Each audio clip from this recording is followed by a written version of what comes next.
It's time for another episode of I Am Northwest Arkansas, the podcast covering the intersection of business, culture, entrepreneurship, and life in general here in the Ozarks.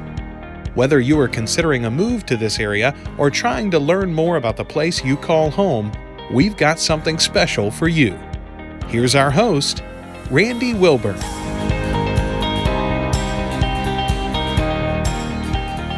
Hey folks, and welcome to another episode of I Am Northwest Arkansas. I'm your host, Randy Wilburn, and I'm excited to be with you today, as I always am.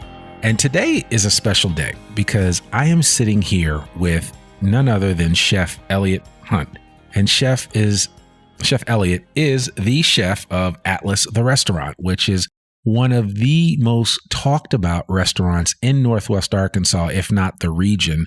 But it just happens to be right down the street from my office here on Block Street, just off of Dixon. And Chef Elliot and I, we connected a while back, and I've been in the restaurant several times. I've brought the board of Ozark Natural Foods here to the restaurant. I've sent a lot of friends here to the restaurant, and nobody has come back with a complaint. And I don't know if it's specifically chef's cooking, if it's the ambiance of the French, I don't know if it's French revivalist style, but it's just a French style that you find in this restaurant. When you walk in here, you're almost transported into some, alleyway off the Champs-Élysées in Paris, and you feel like you're in a different place. And a lot of that has to do with the attention put towards just creating the aesthetic that is AtlasThe Restaurant. And so I asked Chef a while ago, I said, I really want to get you on the podcast. I'd love to tell your story. I'd love for other people to hear that, because I do want people that are thinking about coming to Northwest Arkansas to know that we have legitimate cuisine here, and that there are some outstanding and creative individuals that are doing food and design at a much higher level. And we'll get into the particulars about how what this restaurant looks like. But first, I want to introduce you to Chef Elliot Hunt. Chef Elliot, how are you doing today? I'm great, man. I'm so happy to be here. Yeah, Thanks for having me, Randy. I'm happy to have you here. So I'd love for you just to share with the audience your superhero origin story. And you don't have to go that far back. You can start at 15.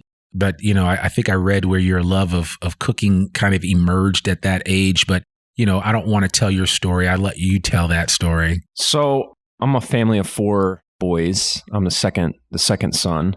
And when I was 9, my parents told me that they were going to take me to France, and just me, not my 3 other brothers. And we all kind of got our turn. And so we went on this trip, and I don't remember a ton about the trip, maybe a little bit about some castles and stuff like that. But I remember the food, and it was super impactful. I really learned that food was more than corn dogs and mac and cheese and I just remember these meals we would go out to eat every night, and it just really changed my perspective. And I was very adventurous as a young boy and with food, and so I just kind of fell in love. And it was a sort of an epiphany that food was important, that it was like art, that service was art, that dining out was like art. Yeah, and I was kind of in love. And then the restaurant part, me falling into restaurants, is completely serendipitous. I worked out on my cousin's ranch when I was 15, and I wrecked his truck. And I had to make some money because I had to pay for it. And so at the time, I was kind of typical young boy. I was mowing some lawns for the neighbors and making money that way.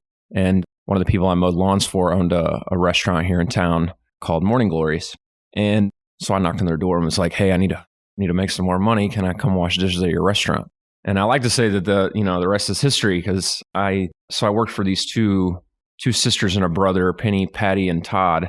And they're from Lafayette, Louisiana.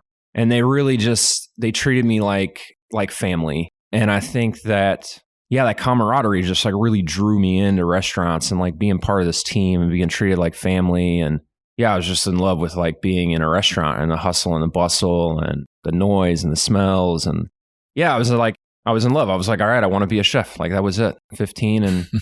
And then at 18, I had the opportunity to go work and cook in France, in Toulouse, which is down in the south. It's about an hour north of the Pyrenees, kind of in between the Mediterranean and the Atlantic. And it's a great town. It's a large town. It's the 4th largest city in France, and it's a big university town. And I lived there for a year, and I worked in a restaurant called Sept Place Saint-Sernin under this man named Benoit Cantalouba. And he, again, I was working on a team, kind of like, it was like the land of misfit toys, I was like hanging out with these guys that were quite a bit older than me that really just like adopted me and made sure that I was going to be a good cook come hell or high water.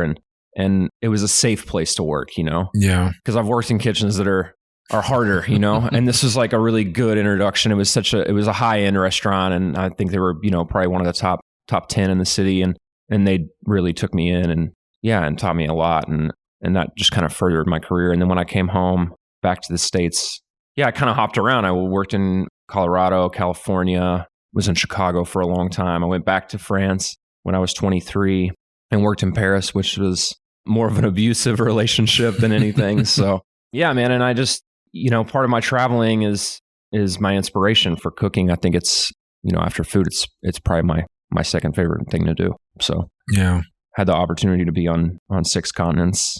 Haven't made it to Antarctica yet. But yeah, there's a huge thirst for that. And I've kind of made that part of our goal here is to be able to take my management team once a year to a foreign country, outside the US. So just to experience it. Yeah. And I feel so fortunate, and I'm so lucky to be able to have all the opportunities that I have. And I just want to be able to impart that on my team, and I think that it makes us all better, like, cause they can kind of get that muse, like traveling is kind of like a muse, and like, I don't know. I want them to be able to see it. Well, yeah, I've always described it as like, it gives you just a different perspective on the world. Sure. I always say, I remember living in Boston, and I think I've mentioned this on the podcast before, but we were mentoring some young kids, and like these kids had never left South Boston, never left South Boston, like hadn't gone across town to Cambridge. Yeah. Leave South Boston. And it was amazing to me. And I was fortunate enough, I got exposed to going to Europe at a young age, and I was very blessed. And it was a game changer for me. It opened up my eyes to what the world was like, that it was much bigger than my backyard. It was much bigger than the community I grew up in. And it just allowed me to think differently. And so I think if you take that initiative and you expose, and the way you're exposing your team to that, it's just giving them a much broader canvas to work from. Sure. Yeah. And, I want them to be inspired too, when we come back and we write menus. It's like, we went to Mexico City last year. And it was cool to come back and like watch like one of my chefs like work on like this mole dish, Yeah. And like just for him to really like put his head down and be like, I'm inspired by it and I want to work on it and I want to make like really, really good mole. I'm not Mexican, but I want to make some Mexican mole. Right. And it was, we made a sauce, but chapulín sauce, which is like the sauce with like crickets in it. And like to watch the inspiration come back was like so rewarding and like so worth it. And it's like, for us, it's like a bonding moment, we work hard all year round. And so it's like a reward as well. We go out to eat a lot, and, we usually stay in a nice house, and it's so much fun. Yeah. So, yeah, no, that makes perfect sense. So, for the listener that's listening to this that has maybe heard of the restaurant or maybe hasn't heard of the restaurant, why don't you give them a quick introduction to AtlasThe Restaurant and what they could expect coming here? Specifically, let's start with the cuisine. Sure. So when we opened Atlas, my partner and I, Brandon, we sat down and scratched our heads and talked about opening this place. And we wanted it to feel like you were walking into like you weren't in Fayetteville, like you were walking into a city. Like we wanted a restaurant that you could feel like you were in Chicago or New York or San Francisco or Houston or New Orleans. Like so you could walk in and you felt like you weren't in Fayetteville and that you were kind of transported. And the Atlas name is really, it's a book of maps, and we have our symbol is a cartographer's compass, which is a tool. And I kind of like that because it kind of shows you where you've been and where you're going to go and where you are. And it's like this measurement tool. And we're always trying to push ourselves. We change the menu, we change the entire menu every 3 months. So to stay with the seasons. And that's a challenge. We don't have any mainstays that stay on. Might have a protein here and there that remain the same, but the vegetable prep will change. And so Atlas like also is, you think about like kind of this global idea, and that's what we are. We wanted to be able to cook from our hearts, and also from our heads, and be inspired by the globe and all the beautiful food that exists in this world. So if we want to mix Indian food with French food we can, you know, and I hate the word fusion, but like take on these creative ideas and take on inspiration from wherever we want, you know, and it's a beautiful world we live in. And we really believe that like that food is really a uniting force, you know, and it's such a cornerstone of culture, and that everyone can sit down and talk about their grandmother's cooking, you know, or their mother's cooking or, you know, the traditions in their family of cooking, you know, anybody in the world. And I find that is like a common chord with everyone. And so we like to lean into that and be really creative and, you know, allow our guys to be part of that creative process as well. So, yeah. Have you gotten has there been an item that has been so popular that it's been hard to take it off the menu? Yeah, but I do it anyway. Okay. You know? Yeah, I think like when we take halibut off after the summertime. Yeah.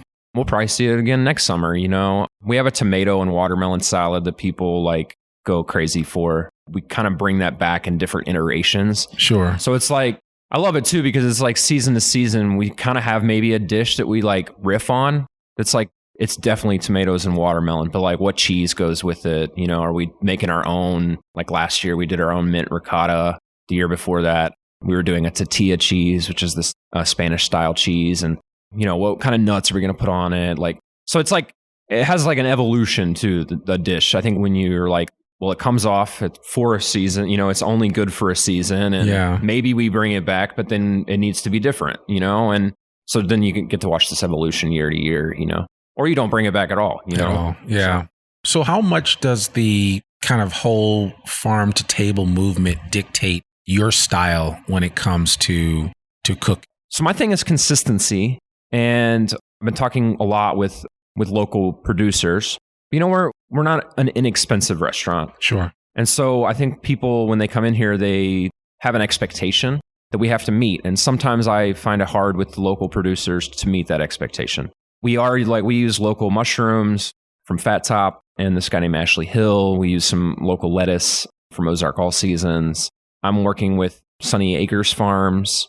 He just went through the CAP school. Have you heard of that? Yeah. Yeah, it's awesome, man. Yeah. So I think like the time is coming where I want to do more, but it really gets to that issue of consistency. You know, is the lamb we're looking at buying, is it going to be the same size rack every time, you know, closer to the same size rack, or how big are the swings and the fluctuations? And so that's become a challenge for us, but we're interested in it. Yeah. And I would love to see it more. And I think that this area is growing and that amount of awareness to it is growing. And I think that there's definitely a hunger for more startup farms, small farmers to do more business with chefs direct. Sure.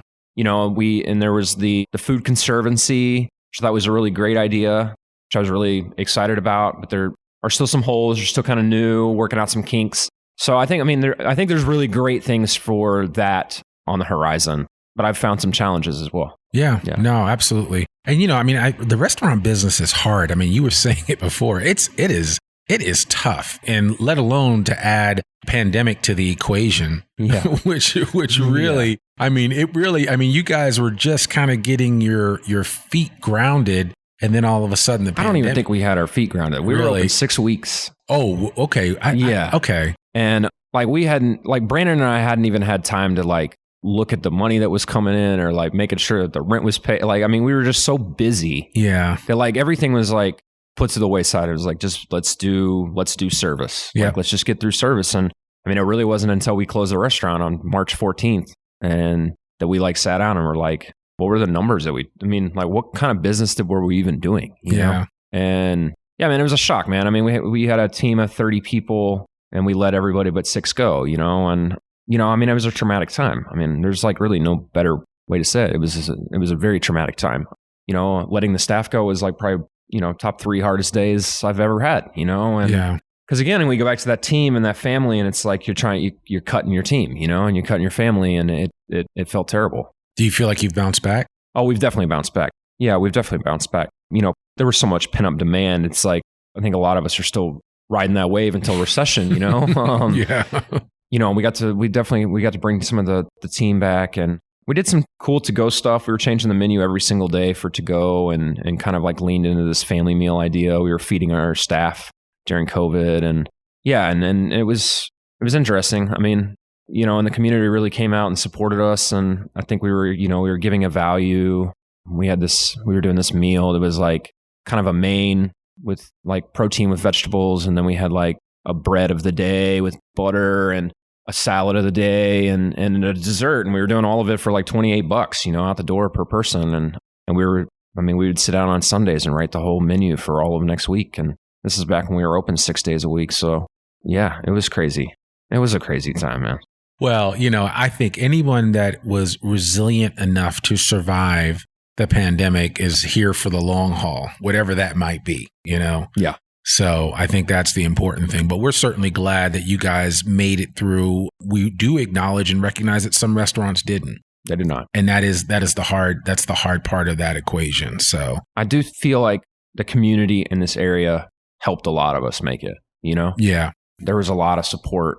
There's a lot of restaurant support in this area for the old restaurants that have been around and some of us newer ones, and it was, yeah, man. I never typed in #save our restaurants or save restaurants more than I did during this time of the pandemic. And it's, when you think about it, like, living in Boston's a huge city, not as big as New York, but it's huge. And, you don't necessarily think about the connectivity of, your local restaurant establishments and you as an individual and what that means to you, especially when you just have an absurd number of choices. Sure. And then you come to a place like Northwest Arkansas where you have choices, but you don't have an absurd number of choices. Right. And then it becomes abundantly clear that, oh my God, I don't want that restaurant to close, because if it does, I don't know if I'll ever have that experience again. And, that's the thinking. And certainly I get it that, we all have to deal with challenges, but I think if nothing else, given the type of environment that Northwest Arkansas is, people rallied around the restaurants. They rallied around a lot of businesses and a lot of industries, but they specifically, kind of rallied around restaurants and restaurant owners. And, I know I know Matt Cooper, I know Jeremy Gothrop, I know a lot of chefs that are locally in this area, and I know what you guys went through during that time period. But I also know that there were a lot of people that were continuing to encourage and support and say, just hang in there, it will get better. Yeah. And it's definitely gotten better. And, I'm proud of a lot of the things we did. I was on the board, or I'm on the board of the Fayetteville Independent Restaurant Alliance that was created out of COVID with Reese Roberts and Hannah Withers and Chrissy Sanderson. And, we were like really concerned for our people, and they're without jobs. And we wanted to like have the support system financially for sure. I think we probably raised near $100,000 that we've given out. Wow. To recipients just in Fayetteville who work in the restaurant industry, sort of help people pay for their rent when they were out of jobs and help people pay their bills. And I'm really, really proud of that work. I think we impacted a lot of people, our people in this town, Sure. And that was like the big concern is, we lost some people in COVID too, to suicide and drug overdose. And sure. And it was a dark time for it was a dark time. And I think they're idle hands, and there's a lot of people out of work, man. And and working in restaurants can be therapy for a lot of people because it keeps you busy and it keeps your mind off things, and you got to kind of be focused. And so it was hard it was a hard time for sure. Yeah. I'm glad it's, mostly past us. I guess we're still in a pandemic, but we are. But we're slowly coming out of it. Sure. No less mask usage and more booster shots. So we're moving in the right direction. For sure. Agreed. Yeah. So we're sitting here, and for those of you that are listening to this, if you hear the slow hum of a refrigerator in the background or anything like that, we're actually sitting at this beautiful marbled bar here. Is this marble or granite? It's granite. It's granite. Okay. This beautiful white granite bar at the entrance. So when you walk into Atlas, you're kind of introduced to what looks like the most comforting sitting area and a beautiful clock that I think, if I read correctly, came from some place in Paris. Maybe it was out of a train station. Okay. It was out of a train station. And we couldn't get it to work. So we just set it to 5:00 because it's 5:00 somewhere. Everywhere. At all times. That's right. So when you walk in, you kind of feel like you're transported into a different place. There is a huge bottle of champagne in the corner. There is, just an outstanding facility. You just feel, like Chef said, transported into a different time and place. So I encourage you to come down and just check out AtlasThe Restaurant, if even just for a drink, and sit in here in the evenings. As I sometimes ride by in the early evenings before the dinner hour starts, people are starting to mill about here, and I need to make more.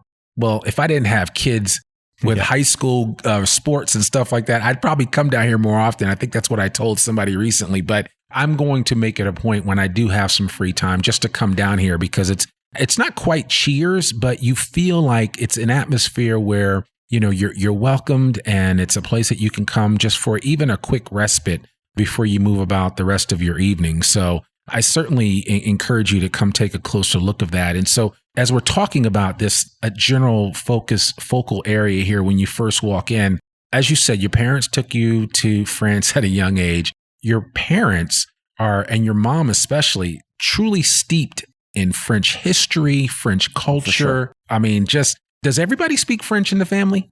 Except for my dad. Really? Yeah. I'm surprised. My dad understands a lot because, I mean, he's been so many times. But so my three brothers all speak French. I speak French. Right. And my mom, obviously. I mean, we're definitely a family of Francophiles, you know. I think it's like a second home, you know. And my mother fell in love with France when she was 14, and kind of never looked back. She ended up being a French teacher for 18 years, and she owns French Metro Antiques on Dixon Street, which is what outfitted this whole. Yes. Yeah. So it's almost like you took the whole. We got to rob the mom and pop shop. Yeah. Right. We wanted to really lean into, you know, this building's 100 years old, so that kind of that Art Deco. There's definitely some Art Deco kind of look. It was like a garage, so it used to be a Packard car dealership. Yep. The building. It's called the Ellis Building, for those of you that are wondering. Yeah, on Block Street, and it was also known as the Beaver Electric Building, colloquially, for 30 years. There was the Beaver Electric Company that was in this building. And so there's like some industrialness to it. There's huge industrial windows, and there's kind of like this old space for garage door that we put bifold doors in to the outside. And yeah, but we also just really wanted to lean into it being built in the 1920s, 1923 to go with Art Deco, you know, and yeah, we're lucky enough to have an antique store that we could find things from the 1900s to put in it. So right. Super cool. Yeah, I love that. And even the bathroom is outfitted quite nicely. Yes. It's like with mirrors and gold gilt mirrors and chandeliers. It's an experience, to say the least. So no, I mean, you guys have done a tremendous job. Thank you. And what I say, what is it? The setting the moment, or mise en scène, or you know, kind of like That's right. that. Yeah. So it's just like you walk in and you just, like you said, it's you feel transported to a different time and place, and that's not always easy to do. But you guys have captured. So that. my older brother Alexander was the principal designer. So he did all the interior. You know, we use an architect, but it was his design ideas that really brought this place together. I mean, it was awesome that he was able to help us and be part of our team for the opening, or for not the opening, but for putting this place together, you know. And some of the things are, you know, recycled. I have, you know, chairs. All the chairs are from MK Restaurant out of Chicago. Okay. And a lot of our silverware is also from MK. And so it's cool to have some of these artifacts, you know, of a restaurant that is near and dear to my heart. Yeah. When I worked in Chicago. So yeah. Well, and it's good to recycle when you can. Yeah, for sure. Yeah, it certainly helps out. Now, I understand, and I didn't know this about you, that part of your trip to France when you were a teenager, you were either sent, or the Rotary Club of Fayetteville paid for a portion of your trip? Yeah, I can't remember the dollar amounts and stuff, but I basically applied to be part of their youth study exchange, which is an amazing, amazing, amazing thing. It is. And so I really wanted to go to culinary school, or I wanted to do something with culinary. And there's a gentleman named Paul Reagan who lives here in town. I know Paul. Yeah, he's an amazing guy. And he runs the youth study exchange. And I was telling him, you know, I'm really into cooking. And he helped me get into an apprenticeship school in Toulouse. Okay. And so I would work 2 weeks at this restaurant. And then I would go to school for a week and kind of like do practicals and stuff like that. And then I'd go back to work on this rotation for another 2 weeks, and so on and so forth. Yeah. And I stayed with, you know, 4 different host families while I was there, and really learned the language, and really was like thrown into the culture, you know. And it was awesome. Yeah. Yeah. It was like, I would say, a life-changing experience. I was 18 years old. It was super impressionable. And I think it's just, you realize like, wow, the world's out there, you know? And it gave me, so, I mean, I'd already traveled before and done some trips outside the US, but to spend a year there and then really dive in was totally different. It changed my life. Yeah.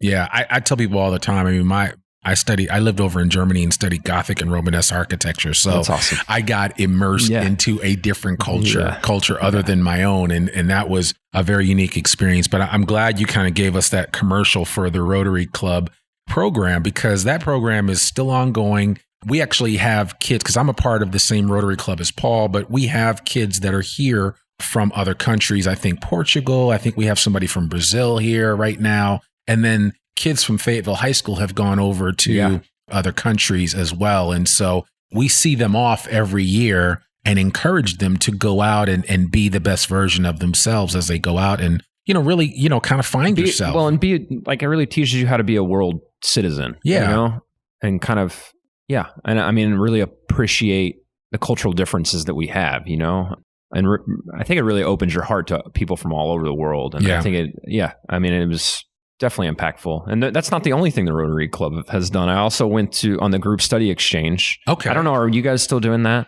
I think they are. Yeah. I think they are. So I did that one through the Rotary Club, Rotary One, actually, in Chicago. So the first Rotary Club. Okay. I teamed up with them and applied for the group study exchange. And so we went to India for a month and traveled all over Gujarat.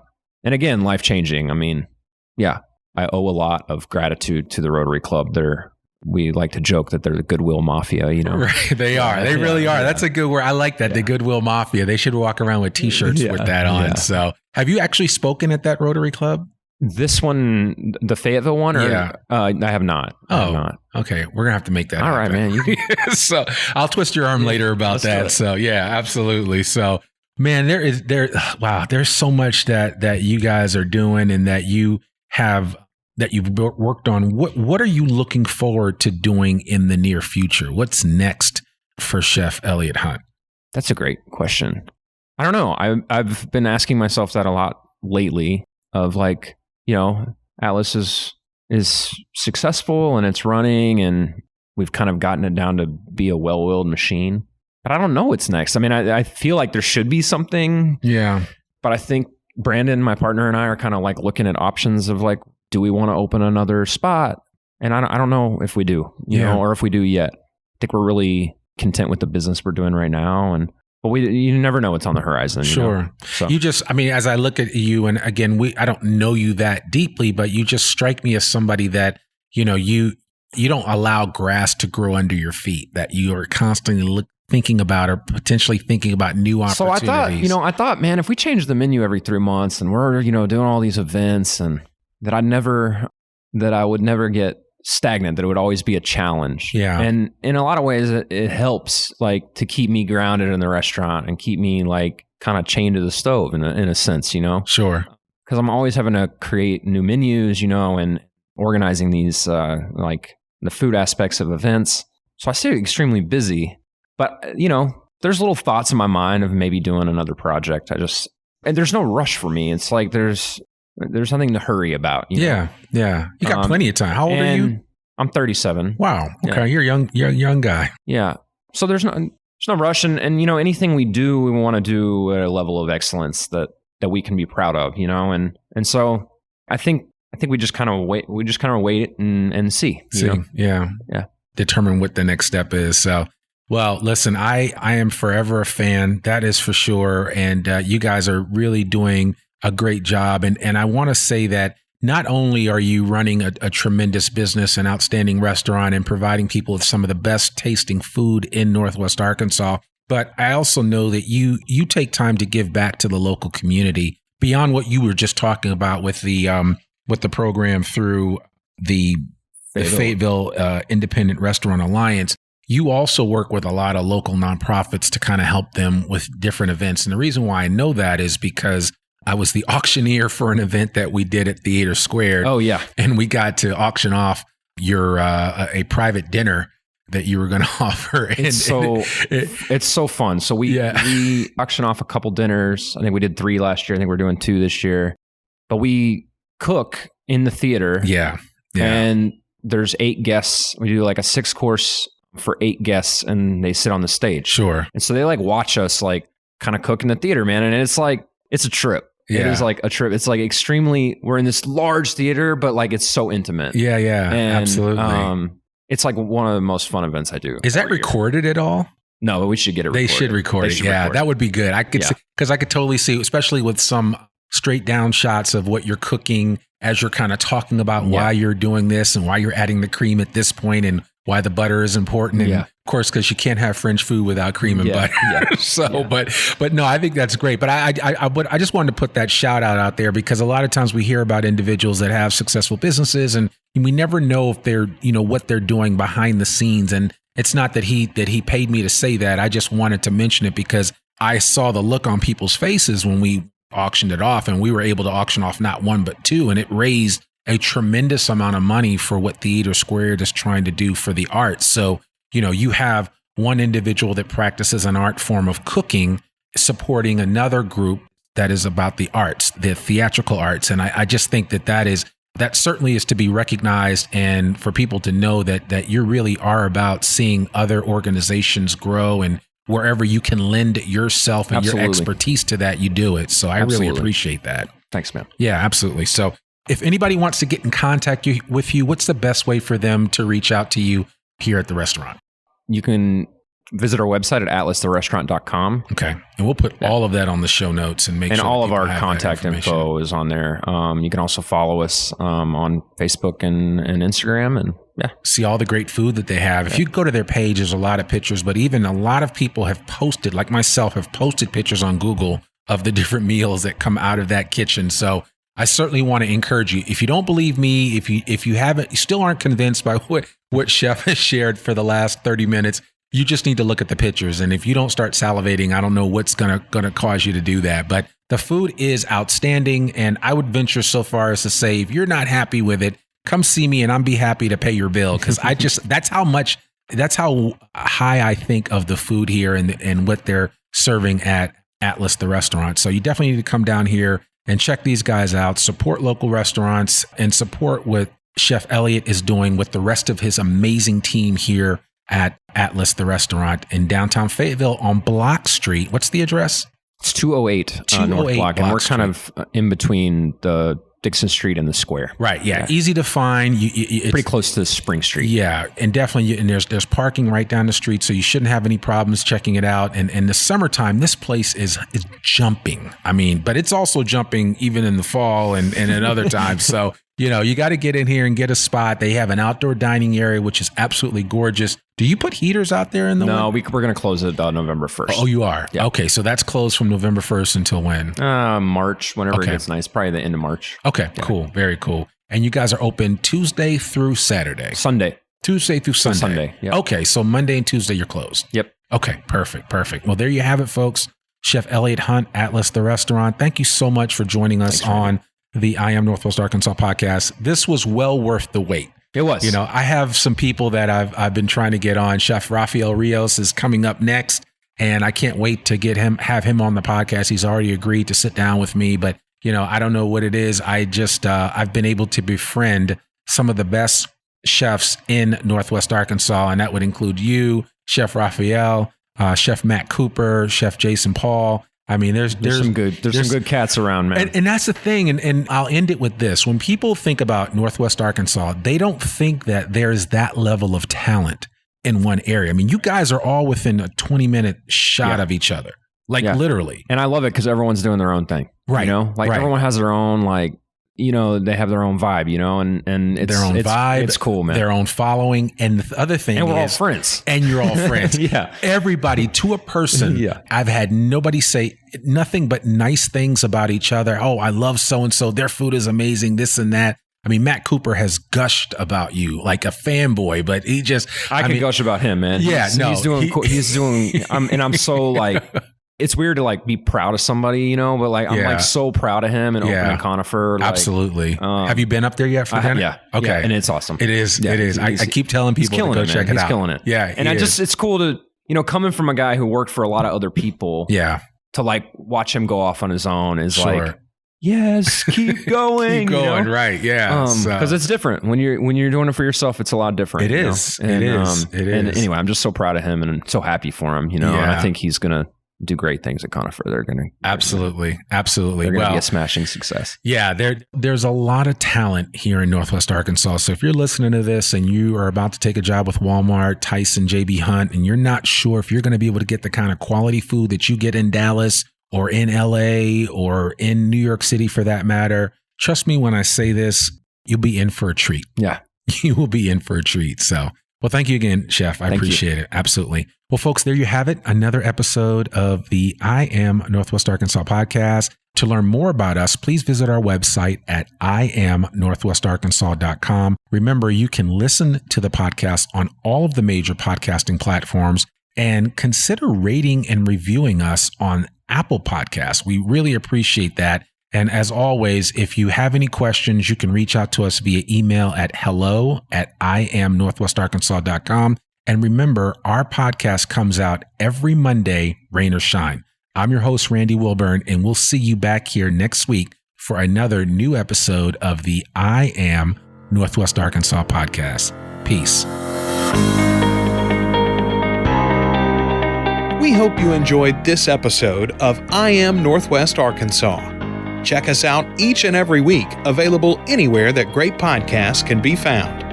For show notes or more information on becoming a guest, visit iamnorthwestarkansas.com. We'll see you next week on I Am Northwest Arkansas.